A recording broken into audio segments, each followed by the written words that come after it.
এক নম্বর প্রশ্ন, আয়না দেখলে কি চেহারার সৌন্দর্য কমে যায়? অনেকেই বলেন বেশি বেশি আয়না দেখা ঠিক না। কথাটুকু কতটুকু সত্য?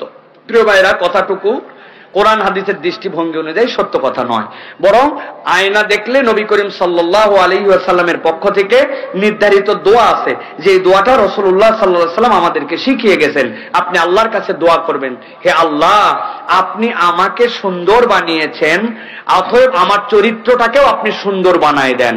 আল্লাহুম্মা হাসিন সিরাতি, হে আল্লাহ, আপনি আমার চরিত্রটাকে সুন্দর করে দেন যেরকম আপনি আমাকে দেখতে সুন্দর করেছেন। আপনি বলবেন, হুজুর আমি দেখতে যে কালার কালা, আবার আমি আল্লাহর কাছে বলতেছি আপনি আমাকে দেখতে সুন্দর। আল্লাহ রাব্বুল আলামিন মানুষকে অবয়বগত ভাবেই আহসান তাকওয়িম, সবচেয়ে সুন্দর করে সৃষ্টি করেছেন।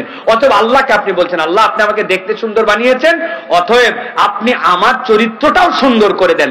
এই দোয়াটা পড়লে আয়না দেখাও হবে, আল্লাহর কাছে একটা দোয়া চাওয়াও হবে। অতএব আয়না দেখলে চেহারা সৌন্দর্য নষ্ট হয়ে যায়, কথাটি ভুল, কথাটির সাথে শরীয়তের কোনো যৌক্তিকতা নেই।